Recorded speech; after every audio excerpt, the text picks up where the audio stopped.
오신 여러분들을 주님의 이름으로 환영합니다. 그리고 인터넷으로 예배드리는 모든 분들 주님의 이름으로 사랑을 전합니다. 오늘 말씀은 너무 잘 아는 말씀입니다만 또 너무 모르는 말씀이기도 합니다. 지난주 말씀도 그랬죠. 오늘 말씀 중에 하나님의 큰 은혜가 있게 되기 바랍니다. 오늘은 다 이루었다라는 제목으로 말씀을 나눕니다. 천재적인 문학가였던 괴테는 죽을 때 빛이 더 들어오도록 창문을 열어달라 말했습니다. 천하를 호령했던 나폴레옹은 나는 불행하게 살았다고 중얼거리면서 죽었습니다. 공산주의 이론을 만든 칼 마르크스는 하느가 저에게 마지막 날을 남겨주시면 기록해 두겠다고 하자 시끄러워 나가 하고 소리치고 죽었습니다. 루이스 여왕은 나는 여왕이다 그러나 내 팔도 움직일 힘조차 없구나 는 말을 남기고 죽었습니다. 세계적으로 역사적으로 아주 유명한 사람들의 마지막 말치고는 너무나 초라한 말들입니다. 반면에 예수님은 십자가 위에서 죽으시면서 다 이루었다 라는 말씀을 하시고 천국으로 가셨습니다. 이게 다 이루었다라는 말은 헬라어로 테텔레스타이라는 말인데 이 말의 뜻이 무엇일까요? 크게 두 가지로 나누어집니다. 첫 번째는 다 이루었다는 테텔레스타이라는 말은 주인이 맡긴 일을 잘 마쳤을 때 쓰는 말입니다. 이 말은 주인이 종에게 무슨 일을 맡기면 그 종은 주인이 맡긴 일을 다 한 이후에 테텔레스타이 다 이루었습니다 라고 보고하는 거죠. 예수님은 이 다 이루었다라는 이 말을 이미 지금 우리가 예수님이 요한복음 19장 죽으실 때 이 다 이루었다라는 말이 나오는데 제자들과 함께 최후의 만찬을 할 때 요한복음 17장에도 이 말씀을 하셨어요. 요한복음 17장 4절 그때 예수님 마지막 중보기도죠. 예수께서 내게 하라고 주신 일을 내가 이루어 다 이루었다라는 말을 예수님은 이루는 거예요. 그 이루기 위해서 십자가의 길을 가신 거죠. 다 이뤘다는 말의 의미를 정확하게 알려면 창세기의 에덴 동산으로 올라가야 됩니다. 에덴 동산에 있는 아담과 하와는 사탄이 다가와서 선악과를 먹으면 하나님처럼 된다 해서 선악과를 먹고 죄를 범했죠. 이때 하나님은 사탄을 저주하고 아담의 피가 흐르지 않는, 남자의 피가 흐르지 않는 여자의 후손을 보내실 것을 약속하죠.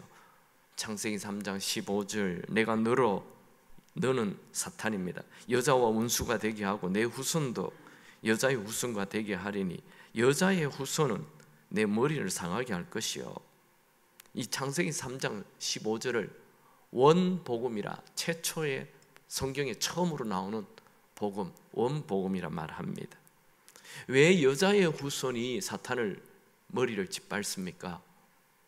남자의 후손들은 남자의 피가 흐르는 것은 남자의 이 하나님을 떠나 내 멋대로 살고자 하는 내가 주인 되는 피를 다 물려받기 때문에 남자는 모두 다 죄의 종이 되는 거예요. 남자의 종, 남자의 피를 물려받아. 그래서 남자의 피가 아닌 여자의 후손, 마리아의 배만 잠깐 빌린 여자의 후손이 와서 이 사탄을 짓밟는 것을 예언하신 것입니다. 그래서 하나님은 예수님을 이 땅에 보내십니다. 빌립보서 2장 6절에서 8절 보면 그는 예수님입니다. 그는 근본 하나님의 본체시나 하나님과 동등됨을 취할 것을 여기지 아니하시고 오히려 자기를 비워 종의 형체를 가지사 사람들과 같이 되셨고 사람의 모양으로 나타나사 자기를 낮추시고 죽기까지 복종하셨으니 곧 십자가에 죽으심이라. 예수님은 하나님의 뜻에 따라 사람이 되었고 또 하나님의 뜻에 따라 죽기까지 복종하였습니다. 예수님은 하나님의 뜻을 다 이루기 위해 사셨습니다. 예수님의 자기의 뜻이나 자기의 성공이나 자기 인기를 위해 살지 않았습니다. 오로지 하나님께서 자기를 이 땅에 보내신 목적을 위해 살았습니다. 사람은 분명한 목적을 가지고 살 때 참 아름답습니다. 우물쭈물하면서 여기저기 시간 낭비하며 사는 인생은 정말 어리석은 인생입니다. 요한복음 5장에 보면 예수님께서 베데스다 연못 그 안식일 날 38년 된 자의 병을 고치신 이유, 유대인들이 왜 안식일 날 병을 고치냐 그렇게 핍박을 하자 이렇게 말하죠. 요한복음 5장 17절에 예수께서 그들에게 이르시되 내 아버지께서 일하시니 나도 일한다 하시매, 예수님은 하나님께서 안식일에도 사람들을 먹이고 살리고 치유하시니 하나님의 아들인 나도 하나님의 뜻대로 치유한다 말씀하셨습니다. 예수님의 관심은 사람들의 눈이 아닙니다. 하나님의 뜻입니다. 요한 9장에 보면 태어날 때 소경된 자를 만나죠. 제자들이 이 사람은 누구의 죄 때문에 소경으로 태어났습니까? 라는 질문에 예수님은 하나님의 하시는 일을 나타내길 원하신다 하며 그를 치유해 줍니다. 요한복음 9장 3절 예수께서 대답하시되 이 사람이나 그 부모의 죄로 인한 것이 아니라 그에게서 하나님이 하시는 일, 그 일을 나타내고자 하심이라. 예수님은 하나님의 하시는 일, 즉 하나님의 뜻을 나타내기 위해 날 때부터 소경된 자의 눈을 뜨게 해줍니다. 예수님의 관심은 하나님의 일, 하나님의 뜻입니다. 예수님께서 3년 반 공생애를 사실 때 6월절에 예루살렘 성을 입성하죠. 3년째 되던 해 예루살렘에 입성할 때는 예루살렘에 있는 종교 지도자들이 예수님을 죽이려 한다는 것 다 알고 계십니다. 그러나 예수님은 스스로 예루살렘을 향해 가십니다. 누가복음 19장 28절 예수께서 이 말씀을 하시고 예루살렘을 향하여 앞서서 가시더라. 예루살렘을 향해 가는 걸 주저하거나 뒷걸음치거나 도망가는 게 아니고 앞서서, 예수님의 최고의 관심은 오래 사는 것이 아닙니다. 하나님의 뜻을 이루는 것이죠. 예수님은 십자가를 지기 바로 직전에 겟세마네 동산에서 기도할 때 내 뜻대로 마옵시고 아버지의 뜻대로 해달라 기도하죠. 누가복음 22장 42절 이르시되 아버지여 만일 아버지의 뜻이거든 이 잔을 내게 옮기시옵소서. 그러나 내 원대로 마옵시고 아버지의 원대로 되기를 원하나이다 하시니, 예수님은 철저히 하나님의 뜻대로 살다가 십자가 위에서 다 이루었다 라고 말씀하시고 생을 마쳤습니다. 여러분, 우리는 어떻게 인생을 마쳐야 할지 아주 분명해졌습니다. 세상 사람들은 좀 더 성공하고 좀 더 오래 살고 좀 더 편하게 살고 좀 더 재밌게 사는 것이 삶의 목적입니다. 그래서 성공을 위해 밤낮 가리지 않고 뛰어다니고 편하게 살기 위해서 더 좋은 차, 더 좋은 집, 더 좋은 전자제품을 매일 구합니다. 또 재밌게 살기 위해서 여기저기 여행을 다니고 여기저기 더 많은 취미 생활을 하려고 합니다. 그러나 이 모든 것들은 우리가 죽는 순간 다 사라집니다. 만약 우리의 인생이 이 땅만을 위해 산다면 더 건강하게, 더 편하게, 더 재밌게 사는 것이 맞을 것입니다. 맞습니다. 그러나 인생이 이 땅이 아닌 영원한 것을 위한 것이라면 모든 것은 다 달라집니다. 죽은 후에 아무것도 없는 것이 아니라 죽음 이후에 영원한 세계가 기다리고 있습니다. 히브리서 9장 27절 한 번 죽는 것은 사람에게 정해진 것이요 그 후에는 심판이 있으리니, 여러분 죽음 이후에 반드시 심판이 기다리고 있고 그 심판 이후에 영원한 세계가 열립니다. 그 영원한 세계는 이 땅의 삶으로 결정이 됩니다. 그렇다면 우리는 세상 사람과 다르게 영원을 위해 영원을 향해 살아야 합니다. 이 땅은 하나님께서 우리를 이 땅에 보내신 그분의 뜻대로 그분의 목적대로 살아야 합니다. 비참한 인생이라는 것은 이 땅만을 위해 살다가 지옥 가는 거예요. 요즘 후회하지 않는 인생 이래가지고 책들이 어마어마하게 나옵니다. 그거 다 거짓말입니다. 왜요? 그 사람들은 영원한 천국이 지옥이 있다는 걸 모르기 때문에 그 소리를 하는 거예요. 재밌게 살아라. 네가 하고 싶은 대로 살아라. 네 편하게 살아라. 네가 원하는 대로, 네가 목적했던 대로 살아라. 여행도 많이 해라. 그것 다 지옥이 있다는 걸 몰랐어. 천국이 있다는 걸 몰랐어. 그런 소리를 하는 것입니다. 그런 책이 답이 아닙니다. 우리는 예수님처럼 아버지의 뜻을 이루는 삶을 살아야 합니다. 예수님의 제자 중에 가장 오래 살았던 90살이 넘도록 살았던 사도 요한은 요한 1서에 이렇게 말하죠. 이 세상이나 세상에 있는 것들을 사랑하지 말라. 누구든지 세상을 사랑하면 아버지의 사랑이 그 안에 있지 아니하니 이는 세상에 있는 모든 것이 육신의 정욕과 안목의 정욕과 이생의 자랑이니 다 아버지께로부터 온 것이 아니요 세상으로부터 온 것이라. 이 세상도 그 정욕도 지나가되 오직 하나님의 뜻을 행하는 자는 영원히 가느니라. 여러분 인생 한 번밖에 안 삽니다. 그러니까 모든 게 죽는 순간 다 사라져요. 성공도 사라집니다. 재미도 사라집니다. 쾌락도 사라집니다. 아름다움도 사라집니다. 이 세상의 자랑도 다 사라집니다. 오직 남는 것은 하나님의 뜻을 행한 것 뿐입니다. 이건 제 얘기가 아니고 하나님의 말씀입니다. 예수 믿는 사람들 중에도 비참한 삶을 사는 사람들 많습니다. 자기 개발, 자기 성공, 자기 뜻만 이루다가 인생 마치는 자. 예수 믿어도 세상 사람하고 똑같습니다.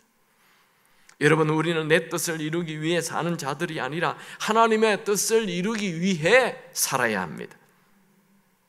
그 사람은 죽을 때 예수님처럼 다 이루었다 말할 것입니다. 여러분, 우리에게는 생명보다 더 소중한 것이 있습니다. 사도 바울은 그것을 분명히 말했죠. 사도행전 20장 24절 나의 달려갈 길과 주 예수께 받은 사명 곧 하나님의 은혜의 복음을 증거하는 일을 마치려 하면은 나의 생명조차도 조금 더 귀한 것으로 여기지 않는다. 이 생명보다 더 중요한 게 있는데 그것은 복음을 전하는 사명이다. 그렇게 말했어요. 여러분, 우리도 하나님의 뜻, 즉 하나님이 우리에게 주신 사명을 이루기 위해 살아야 합니다. 우리에게 주신 사명이 뭘까요? 바로 나에게 주신 달란트를 통해 복음을 전하는 거예요. 예수님은 예수님의 몸을 통해 하나님의 뜻을 이루었습니다. 우리는 예수님의 몸인 교회를 통해 하나님의 뜻을 이루어야 합니다. 교회에서 양육 받으시고 교회에서 훈련 받으시고 그리스도의 강력한 군사가 되어 교회의 지체들과 함께 복음 전도를 꿈꾸고 복음 전도를 이루며 사시기 바랍니다. 먼저 내 자녀들을 그리스도의 강력한 군사가 되게 하십시오. 그 다음 내 세론들과 함께 나도 그리스도의 강력한 군사가 되어 복음을 전하는 삶을 사시기 바랍니다. 이번 명절에 목적을 가지고 친척을 만나십시오. 불신자들과 좋은 관계를 맺고 조용히 복음 전하는 시간을 한번 가지십시오. 여러분의 조카, 여러분의 손주, 야야, 나에게 오늘 시간 30분만 다오. 그렇게 얘기하기 전에 먼저 10만 원 주시고 그래야 걔가 솔깃할 거예요. 딱 돈부터 주고 차 한 잔 가져와라 해서 전도 폭발해 복음을 딱 전해요. 이게 내가 너에게 줄 최고의 선물이다. 여러분, 이 세상에서 불신자들이 하나님과 영원한 관계를 맺도록 해주는 일보다 소중한 일은 없습니다. 나에게 있는 시간, 나에게 있는 건강, 나에게 있는 은사, 내 달란트 다 동원해서 복음을 전하시기 바랍니다. 복음을 전하는 일은 하루라도 지체하면 안 됩니다. 어떤 목사님의 아버지는 암 선고를 받았습니다. 그 목사님의 글입니다. 이 땅에서 마지막 일주일 동안은 거의 의식 24시간 중 반밖에 없는 상태로 깨어 있었다. 아버지는 꿈을 꾸시면서 그 꿈에 대해 크게 말씀하시곤 했다. 침대 곁에서 그 꿈에 대해 듣는 것만으로도 나는 아버지에 대해 많이 알게 되었다. 아버지는 교회를 세우는 일을 하나하나 회상하셨다. 아버지가 숨을 거두실 무렵 나와 아내가 아버지 곁에 있었다. 아버지는 너무 약하셨기 때문에 아내는 아버지를 다시 눕혀드렸다. 하지만 아버지는 계속 침대에서 일어나려고 애쓰셨고, 그래서 아내는 이렇게 여쭈어 보았다. 아버지, 뭘 하고 싶으세요? 아버지는 이렇게 대답했다. 예수님을 위해 한 명을 더 구해야 돼. 예수님을 위해 한 명을 더 구해야 해. 아버지는 계속 그 말을 반복하셨다. 그 후 한 시간 동안 아버지는 그 말을 100번도 더 하셨다. 예수님을 위해 한 명이라도 더 구해야 돼. 나는 눈물을 흘리며 아버지의 믿음에 대해 하나님께 감사했다. 바로 그 순간 아버지는 명령을 하듯이 연약한 손을 뻗어 내 머리에 손을 얹고 말씀하셨다. 예수님을 위해 한 명을 더 구해라. 예수님을 위해 한 명이라도 더 구해라. 여러분, 우리의 남아있는 인생의 최고의 프로젝트, 최고의 미션이 뭘까요? 영혼 구원입니다. 여러분이 복음을 위해 아낌없이 시간과 돈과 달란트를 사용하다가 인생을 마친다면 다 이루었다 말하는 후회 없는 인생이 될 것입니다. 예수님은 오래 산 것 아닙니다. 33세밖에 안 살았습니다. 우리는 지금 거의 예수님의 배를 살고 있잖아요. 그런데도 아직도 다 이루었다 말을 못하는, 영혼 구원한 사람이 없어요. 예수님은 재밌게 살지 않았습니다. 가는 데마다 바리새인들과 종교 지도자들이 시비를 걸고 죽이려고 하였습니다. 예수님은 편하게 사시지 않았습니다. 30세까지 갈릴리 나사렛 동네로 몫으로 살다가 3년은 집도 없이 여기저기 살다가 마침내 십자가에서 비참하게 죽었습니다. 그러나 예수님 그 짧은 33세 인생 십자가에서 죽으시면서 다 이루었다 말씀하셨습니다. 예수님은 다 이루었다는 이 말씀을 통해 인생은 오래 사는 것도, 건강하게 사는 것도, 편하게 사는 것도, 재밌게 사는 것도 아닌 하나님의 뜻을 이루며 살아야 된다 강력하게 말씀하고 있습니다. 두 번째로, 다 이루었다라는 이 테텔레스타이라는 말은 빚을 갚았다라는 말입니다. 이 말은 상업적인 용어로 부채를 완전히 갚았다, 값을 완전히 지불했다, 이럴 때 사용됩니다. 노예 시장에서는 노예 시장에 묶여있는 노예를 한 부자가 와서 값을 지불하고 그것을 살 때 테텔레스타이, 빚을 갚았다, 대가를 지불했다, 이 단어를 사용했습니다. 예수님은 무슨 대가를 지불했습니까? 유대 종교 지도자들과 대제사장들은 예수님을 유대법에 따라 돌로 쳐 죽이지 않고 로마의 법에 따라 나무 십자가에 매달려 죽도록 로마 총독 빌라도에게 요청하여 나무 십자가에 매달려 죽었습니다. 왜냐하면 나무에 달려 죽으면 하나님의 저주를 받아 죽는 자가 되기 때문이지요. 신명기 21장 23절, 나무에 달린 자는 하나님의 저주를 받았음이니라. 유대 종교 지도자들이 예수를 나무에 달려 죽게 하여 하나님의 저주를 받는 자가 되게 만들었습니다. 그래서 순식간에 예수를 향한 신두름이나 인기나 존경이 다 사라지게 하는 거죠. 그런데 하나님은 나무 십자가에 달려 죽으시는 것은 예수님이 사람들의 모든 저주를 다 덮어쓰고 십자가에 죽어주는 어린 양이 되게 하는 것이었습니다.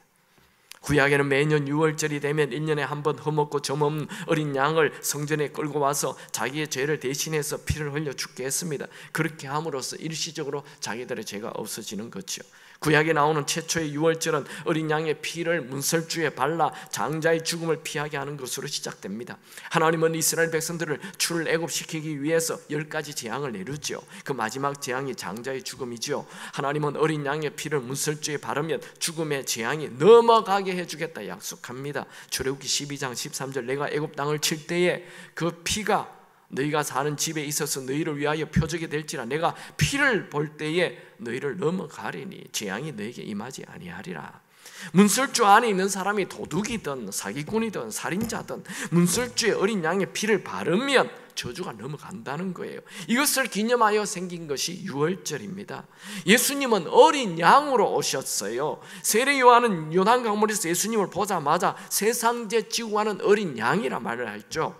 요한복음 1장 29절, 이튿날 요한이 예수께서 자기의 나오심을 보고 이르되 보라, 세상 죄를 지고 가는 하나님의 어린 양이로다. 하나님은 사람의 죄 문제를 해결하기 위하여 어린 양 제도를 만들었습니다. 사람이 죄를 지으면 그 죄에 대한 대가로 죽어야 하는데 사람을 대신하여 죽는 것, 그것을 대속이라 하죠. 이 대속의 제물로 어린 양을 죽였습니다. 그러면 그 어린 양의 피를 제단에 뿌렸습니다. 여러분, 사람이 평생 지은 죄가 얼마나 많을까요? 화를 내고 욕을 하고 분노하고 거짓말하고 폭력적인 말하고 폭력을 행하고 위선 들고 음란하고 탐욕에 빠지고 도둑질하고 비난하고 시기하고 당을 짓고 수군수군하고 교만하고 자랑하고 갑질하고 무정하고 무자비하고, 우리가 지은 죄는 이루 말할 수 없이 많습니다. 눈만 뜨면 보이는 것이 다 죄고, 귀만 열면 들려오는 게 다 죄고, 손만 대면 손대는 게 다 죄입니다. 평생 지은 죄 책으로 기록한다면 수천 권이 될 것입니다. 이 많은 죄를 어떻게 해야 합니까? 성경에는 죄의 삭은 사망이라 하였죠. 죄를 지은 사람은 선행을 좀 행한다고 죄가 없어지는 게 아니고 반드시 피를 흘리고 죽어야 죄가 해결되는 거예요. 왜냐하면 피에는 생명이 있기 때문이라 히브리서 9장 22절에 말씀합니다. 여러분, 우리는 우리가 평생 지은 죄에 대한 대가로 처벌을 받고 피를 흘리고 죽고 다 지옥 가게 되어 있습니다. 왜냐하면 모든 사람이 다 지은 죄가 있기 때문에 그래요. 그래서 예수님은 우리 죄를 대신해서 십자가에 죽어주는 거죠. 마가복음 10장 45절, 인자가 온 것은 섬기려 받아 함이 아니요 도리어 섬기려 하고 자기 목숨을 많은 사람의 대속물로 주려 함이라. 예수님이 십자가를 지기 전에 제자들과 최후의 만찬을 하면서 떡과 잔을 나누었죠. 그때 예수님은 떡은 예수님 몸이라 하고 포도주는 예수님이 십자가에 흘리게 되는 피라고 말하면서 이 자기의 죽음에 대한 의미를 말씀합니다. 마태복음 26장 26절 28절, 예수께서 떡을 가지사 축사하시고 떼어 제자들에게 주시며 이르시되 받아 먹으라, 이것은 내 몸이니 하시고 또 잔을 가지고 감사 기도하고 그들에게 주어 이르되 너희가 다 이것을 마시라, 이것은 죄 사함을 얻게 하려고 많은 사람을 위하여 흘리는 바 나의 피 곧 언약의 피니라. 예수님께서 십자가에서 흘리는 모든 피는 모든 사람의 죄를 용서받게 해주는 언약의 피라고 예수님이 말씀했습니다. 이것은 새로운 언약입니다. 예수님 친히 말씀하신 새로운 언약이에요. 예수님의 피가 모든 사람의 죄를 깨끗하게 해준다라는 언약이에요. 약속이에요. 이 말씀은 예수님이 십자가에 죽은 이후 제자들이 만들어낸 이론이나 사상이 아니에요. 이 말씀은 예수님이 십자가에 죽기 직전에 제자들에게 말씀하신 새로운, 예수님이 만든 새로운 언약, 새로운 약속입니다. 히브리서에서는 이 새 언약의 피는 모든 죄를 다 용서받게 하고 다시는 하나님이 죄를 기억하지 않는다라고 말합니다. 히브리서 8장 12절, 내가 그들의 불의를 긍휼히 여기고 그들의 죄를 다시 기억하지 아니하리라. 왜? 예수의 피가 새로운 언약이기 때문에. 구약의 언약은 율법을 따라 양의 피로 일시적인 죄사함의 효력이 있었습니다. 그러나 짐승의 피는 영원히 죄를 없애주는 것은 아닙니다. 구약의 짐승의 피는 앞으로 오실 신약 예수님에 대한 그림자예요. 그림자.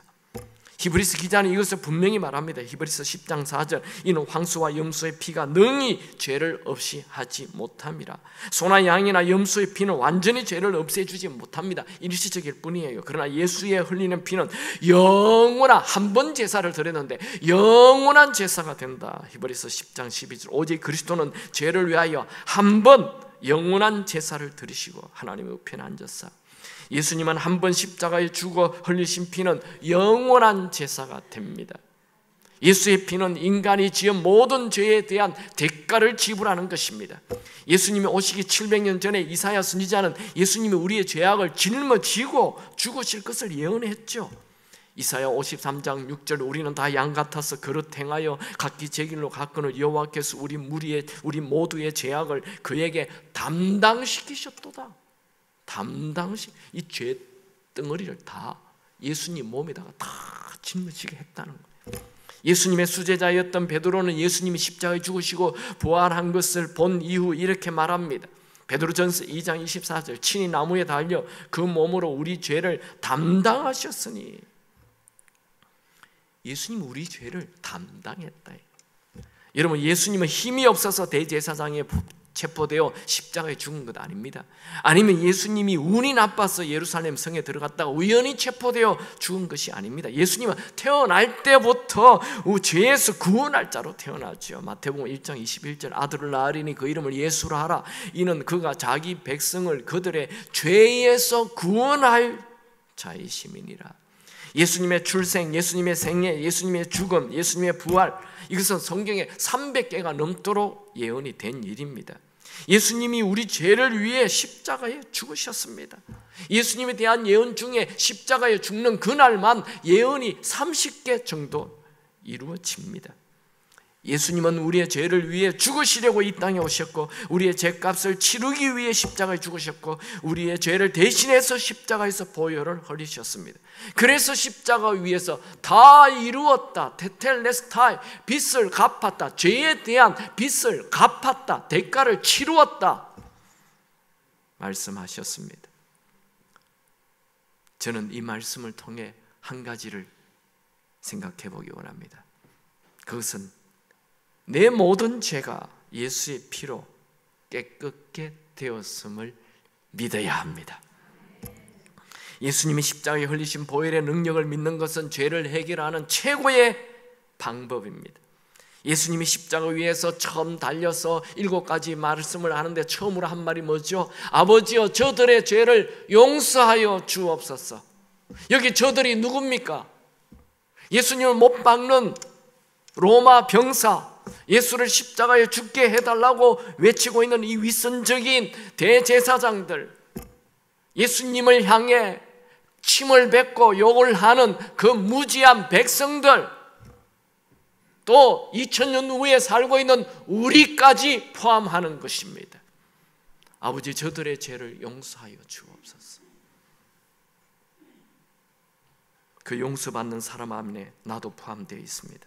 그런데 왜 우리들은 나는 용서받지 못할 죄가 있다 하며 자꾸만 자책하십니까? 예수의 피는 모든 죄를 다 깨끗게 하십니다. 예수의 피는 용서하지 못할 죄가 없고 용서받지 못할 사람이 없습니다. 현대인들은 자기 자신을 용서하지 못하는 사람이 많습니다. 착한 사람일수록 자기 죄를 오랫동안 기억하고 계속 자책합니다. 자신을 용서하지 못하는 이 죄책감에 빠지면 결국 우울해지고 우울이 넘어 자살까지 갑니다. 혹시 여러분 중에 죄책감에 빠진 분이 있습니까? 나만이 아는 죄 때문에 고민하는 분이 있습니까? 내가 생각해도 도무지 나를 용서하지 못할 사건이 있습니까? 숨기지 마십시오. 동굴로 들어가지 마십시오. 죄책감에 빠지지 마십시오. 그 문제를 가지고 십자가 앞으로 나아가십시오. 먼저 내가 지은 것을 죄라는 것을 자각하고 회개하십시오. 예수의 피가 여러분의 모든 죄를 다 씻어주신다는 것을 믿고 주님으로부터 오는 참 자유가 있게 되기 바랍니다.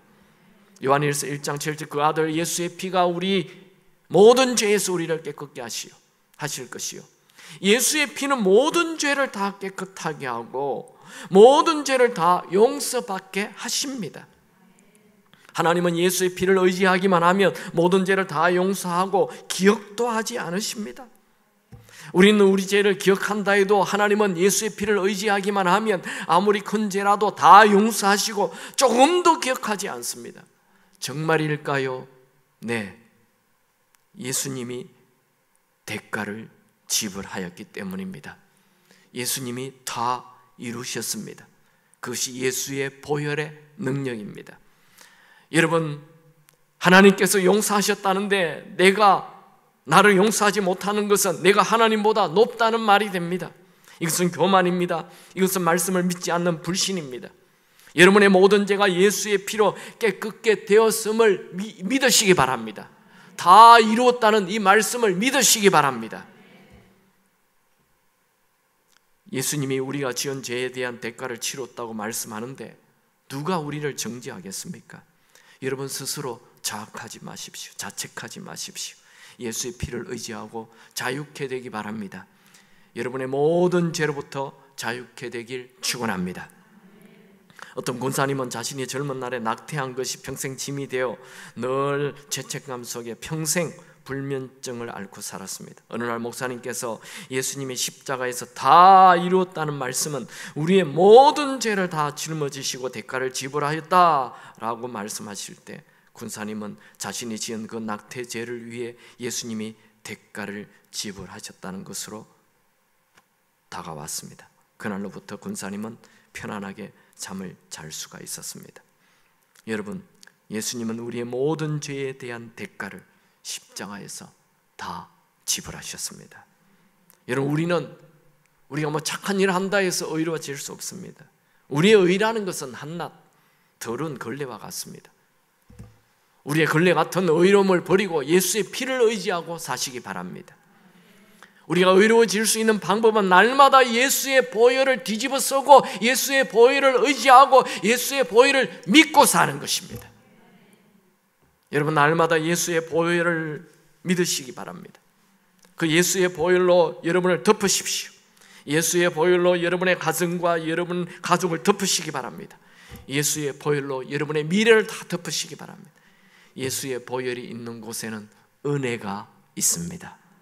더 이상 정죄가 없습니다. 하나님은 우리의 의로움 때문에 축복하는 것이 아니고 예수의 피 때문에 우리를 축복하십니다. 예수의 피가 있는 곳에는 자유가 있습니다. 기쁨이 있습니다. 희망이 있습니다. 미래가 있습니다. 은혜가 있습니다. 예수님은 우리의 모든 죄를 해결해 주시는 구세주이십니다. 예수를 구세주로 믿었으면 이제 그 예수를 왕으로, 주인으로 모시고 사시기 바랍니다. 예수님을 왕으로, 주인으로 모시고 살면 우리 안에 있는 사망이 왕 노릇하는 모든 것들이 사라지고 천국을 앞당겨 사는 천국같이 사는 삶이 될 것입니다. 로마서 5장 21절, 이는 죄가 사망 안에서 왕 노릇한 것 같이 은혜도 또한 의로 말미암아 왕 노릇하여 우리 주 예수 그리스도로 말미암아 영생에 이르게 하려 함이라. 여러분, 여기까지 설교는 여러분들이 많이 들었을 거예요. 예수님이 우리 죄에 대한 대가를 지불하셨다. 예수님이 다 이루셨다. 예수님 우리 죄 문제를 해결해 주시는 구세주이다. 여기까지 다 알고 있어. 근데 이것이 오늘날 우리 한국 교회의 위기를 가져다 줬어요. 예수를 구세주로만 믿어요. 여러분, 내가 어떤 사람이 집을 하나 지었는데 그 집이 엉망이 됐어요. 그냥 들어가 보니까 현관 안에, 이 거실 안에 막 쓰레기가 산더미처럼 쌓여 있고 똥 오줌이고 뭐고 막 그냥 그 거실 안에 가득해. 방마다 그냥 막 쓰레기가 악취가 나는, 어떻게 이 집을 이렇게 엉망으로 만들었는데. 한 사람이 와서 그 쓰레기를 싹 다 치웠습니다. 완벽한 냄새 하나 안 나. 구석구석마다 집을 깨끗하게 치웠습니다. 그런데요, 또다시 그 사람이 그 집에 살면 쓰레기는 쌓이기 시작합니다. 악취가 나기 시작합니다. 소용없습니다. 주인 바꿔야 됩니다. 주인 바꾸지 않으면 암만 치워서 봤자예요. 시간이 가면 또다시 죄투성이, 우리가 그래요. 내가 그래요. 내가 지금 60년까지 살아왔던 내 삶을 예수께서 예수의 보혈로 깨끗하게 씻어주셨는데 여전히 또 내가 죄인 되어 살면 내 인생은 죄티범벅이 될 것입니다. 그러므로 예수를 구세주로 믿는 것은 완전한 답이 될 수가 없습니다. 예수가 구세주가 되었으면 이제 내 주인 되어야 합니다.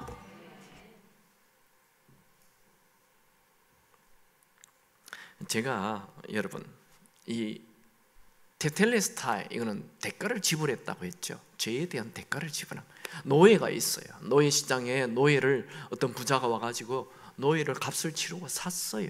이 사람이 노예가 이제 자유케 됐잖아요. 그러면 이제 누구 마음대로 살아야 돼요? 누구 뜻대로 살아야 돼요? 나를 사간 주인 뜻대로, 주인 마음대로 살아야 되는, 주인이 이리로 가라면 이리로 가고 저리 가라면 저리 가고 이 집에 가라면 이 집에 가고 저 가서 물건 가져오라면 물건 가져오고 주인이 시키는 대로 해야 되는 거예요. 말씀 봅시다. 로마서 14장 8절 다 같이 읽습니다. 우리가 살아도 주를 위하여 살고 죽어도 주를 위하여 죽나니 그러나 사나 죽으나 우리가 주의 것이로다. 이를 위하여 그리스도께서 죽었다가 다시 살아나시니 곧 죽은 자와 산 자의 주가 되려 하심이라. 예수님이 왜 십자가에 죽어 주셨다고요? 우리의 주인 되기 위하여. 예수를 구세주로만 믿는 것, 그 다음 지옥입니다. 죄는 없어졌는데 또 지옥이에요. 결국 지옥 가는 거예요. 예수가 내 죄를 깨끗하게 해주셨으면 이제 주님 뜻대로 주여 나는 주의 것이니 내 죽어야 할 죄로 마땅히 죽어야 할 나인데 내 죄가를 대신하여 십자가에서 다 이루고 죽어주셨으니 이제는 나는 주의 것입니다. 주님 마음대로 하세요. 뭐 먹이든지 뭐 살리든지 죽이든지 살리든지 예수님 마음대로 하세요. 주님 이제 마음대로 하세요. 그 사람이 성자이며 그 사람이 예수 믿는 사람, 그 사람이 천국 가는 사람입니다. 우리 교인들 다 그렇게 되길 축원합니다. 주님이 원하는 대로 하옵소서. 나는 내 것 아닙니다. 사나 죽으나 이제 주의 것입니다. 다 이뤘다 말씀하시는, 나를 깨끗하게 해주셨는데 또다시 내가 주인되어 또 망치해야 되겠습니까? 이젠 주의 뜻대로 난 죽었어요. 난 이제 주님의 것이에요. 마음껏 하세요. 원하는 대로 하세요. 여러분, 내가 주인 되어 살면 죄 지을 확률 100%, 예수가 주인 되어 살면 거룩해질 확률 100%. 말씀 정리합니다.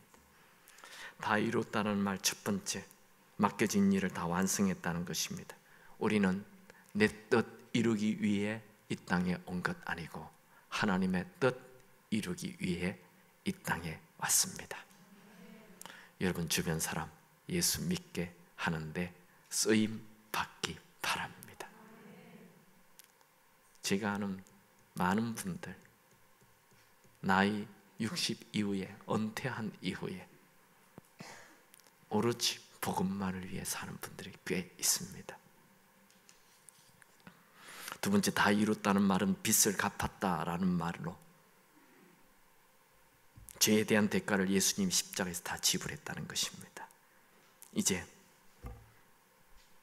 날마다 죄에 짓눌려 살지 말고 예수의 피로 죄로부터 자유케 되는 삶을 사시기 바랍니다.